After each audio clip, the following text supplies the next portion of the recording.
Hello viewers, welcome back my YouTube channel study with 3R में आप सभी का स्वागत है। कैसे हैं आप लोग? आई होप आप लोग अच्छे होंगे और सभी लोग मज़े से पढ़ाई कर रहे होंगे।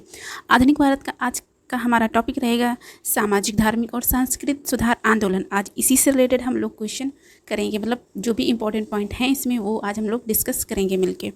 तो चलते हैं अपने हम पॉइंट की तरफ। तो आज का जो हमारा पहला पॉइंट है वो है भारतीय पुनर्जागरण का जनक किसे कहा जाता है? तो ये राजा राम मोहन राय को कहा जाता है। यहाँ पे राजा राम मोहन राय को भारत में सुधार आंदोलन तथा भारतीय राष्ट्रवाद का जनक भी कहा जाता है। तो यहाँ पे प्रश्न आता है कि भारतीय राष्ट्रीयवाद का जनक किसे कहा जाता है?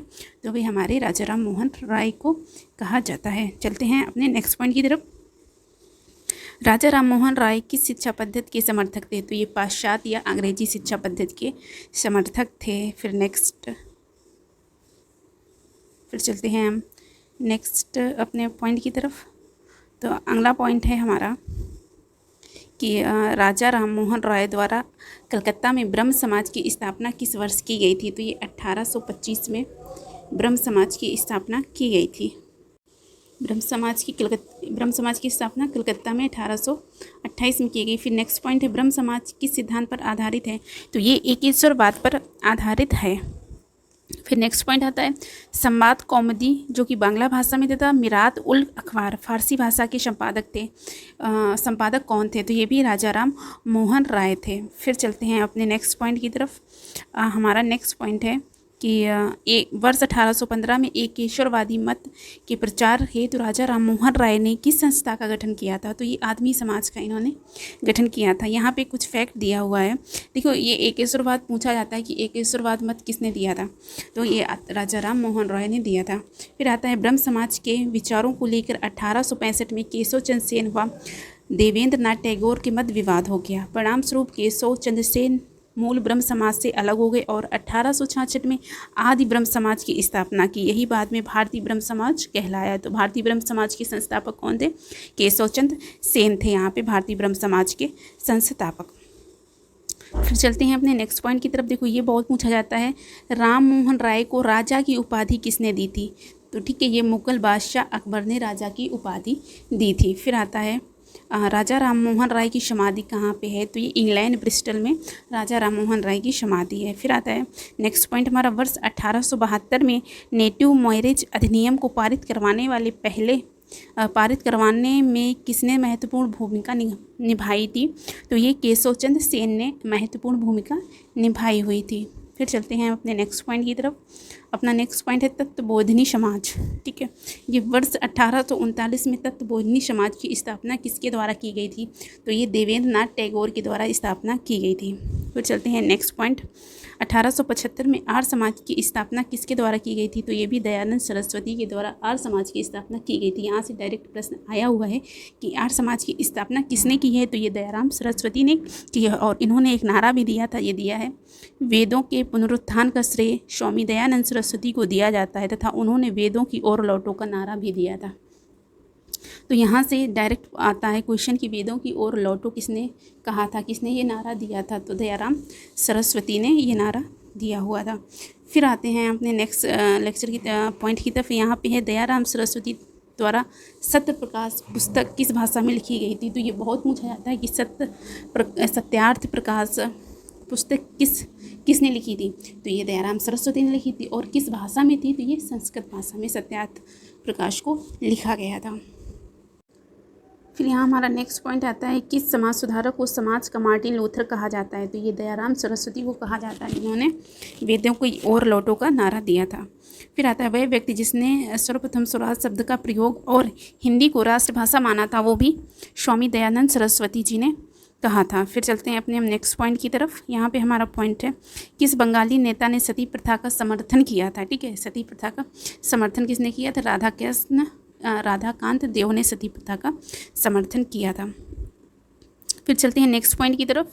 1867 में केशव चंद्र की प्रेरणा से महाराष्ट्र में प्रार्थना समाज की स्थापना किसके द्वारा की गई थी? तो ये आत्माराम पांडुरंग के द्वारा प्रार्थना समाज की स्थापना की गई थी। ये पूछा जाता है कि प्रार्थना समाज की स्थापना किसने की है? तो ये आत्माराम पांडुरंग ने प्रार्थना समाज की स्थापना की हुई थी। फिर आते हैं अपने नेक्स्ट पॉइंट की तरफ। यहाँ पे दिया है कि समाज सुधारक को महाराष्ट्र का सुकरात कहा जाता है, तो महादेव गोविंद रानाडे को महाराष्ट्र का सुकरात बोला जाता है। फिर चलते हैं नेक्स्ट पॉइंट की। वर्ष 1897 में विवेकानंद द्वारा रामकृष्ण मिशन की स्थापना किस वर्ष की गई थी? तो ये कलकत्ता में की गई थी, स्थान पर की गई थी, तो ये कलकत्ता में की गई थी। फिर चलते हैं अपने नेक्स्ट पॉइंट की तरफ। यहाँ पे हमारा नेक्स्ट पॉइंट है स्वामी विवेकानंद विश्व धर्म संसद, ठीक है, शिकागो में कब भाग लिया था? तो उन्होंने 1893 में भाग लिया था और यही उनका भाषण बहुत ही विश्व प्रसिद्ध हुआ था। विश्व धार्मिक सम्मेलन में उन्होंने भाग लिया था। तो ये जो उन्होंने वहाँ पे शिकागो में वो बिल्कुल छा गए थे भारतीयों में, और वहाँ की जो जनता और भी जो शिकागो की जनता थी बहुत ही इस भाषण को लोकप्रियता मिली थी। तो आप ज़रूर इनकी स्वामी विवेकानंद के जीवन परिचय में ज़रूर पढ़िएगा, तो आप लोगों को बहुत ही आगे बढ़िए, हमेशा आगे बढ़ने के लिए प्रेरित करते रहे हैं। फिर चलते हैं नेक्स्ट। सिस्टर निवेदिता कौन थी? तो विवेकानंद की शिष्या थी। फिर यहाँ पे फैक्ट दिया है 19वीं शताब्दी के उत्तरार्ध में नव हिंदूवाद के सर्वश्रेष्ठ प्रतिनिधि कौन थे? तो ये स्वामी विवेकानंद ही हिंदूवाद के सर्वश्रेष्ठ प्रतिनिधि थे। फिर चलते हैं नेक्स्ट पॉइंट की तरफ अपना। न्यूयॉर्क में थियोसॉफिकल सोसाइटी की स्थापना किस वर्ष की गई थी? तो 1875 में थियोसॉफिकल सोसाइटी की स्थापना की गई थी। फिर नेक्स्ट पॉइंट है हमारा 1875 में स्थापना की। फिर थियोसॉफिकल सोसाइटी का मुख्यालय कहाँ? ये है मद्रास अडयार में। फिर थियोसॉफिकल सोसाइटी के प्रयत्नों से सफलता किसने मिली थी भारत में? तो एनी बेसेंट। वैसे भी आता है कि थियोसॉफिकल सोसाइटी की स्थापना किसने की थी भारत में? तो ये एनी बेसेंट ने ही की थी। फिर यंग बंगाल आंदोलन के प्रवर्तक कौन थे? तो जो यंग बंगाल आंदोलन के प्रवर्तक थे वो हेनरी विवियन डिरोजियो थे, ठीक है। फिर आता है विधवा पुनर्विवाह को कानूनी रूप से वैध करवाने में किसकी महत्वपूर्ण भूमिका रही थी? वो विधवा पुनर्विवाह को कानूनी रूप से जो वैध कराया था वो ईश्वरचंद्र विद्यासागर का बहुत ही बड़ा हाथ रहा था। उन्होंने विधवा पुनर्विवाह को बहुत ही आगे बढ़ चढ़ के समर्थन किया हुआ था। फिर चलते हैं अगले फैक्ट की तरफ। यहाँ पे कुछ फैक्ट दिया हुआ है। वर्ष 1851 में नौरोजी फरदोजनी, दादा भाई नौरोजी, SN बंगाली, R.K. कामा के सहयोग से रहनुमाई मजदया स्नान सभा गठित की गई तथा भारत के संदेश को पारसी समाज तक पहुँचाने के उद्देश्य से पत्रिका राष्ट्रगोफ्तार, ठीक है, जो राष्ट्रगोफ्तार पत्रिका नामक पत्रिका को प्रारंभ किया गया। ये फारसी समुदाय से रिलेटेड थे पत्रिका थी, ठीक है। दलित जातियों के कल्याण के लिए ज्योतिबा फूले ने वर्ष 1873 में किस संस्था की स्थापना की? तो इन्होंने सत्यशोधक समाज की स्थापना की थी। जो महाराष्ट्र से थे कि वहाँ पे दलितों के साथ बहुत ही दुर्व्यवहार किया जा रहा था, तभी उन्होंने सत्यशोधक समाज की स्थापना की थी। और यहाँ पे नेक्स्ट पॉइंट कुछ फैक्ट दिया है कि आज़ादी के पश्चात मौलाना आज़ाद भारत के पहले शिक्षा मंत्री बने। देखो, आज़ादी के पश्चात जो अबुल कलाम आज़ाद थे ये भारत के पहले शिक्षा मंत्री बने तथा विश्वविद्यालय अनुदान आयोग की स्थापना की। तो जो पहले शिक्षा मंत्री थे अबुल कलाम आज़ाद ने विश्वविद्यालय अनुदान आयोग की स्थापना की हुई थी। तो आज का ये लेक्चर समाप्त होता है। आई होप आप लोगों को ये अच्छा लगा है, तो आप इसको ज़रूर एक बार रिवाइज कीजिएगा।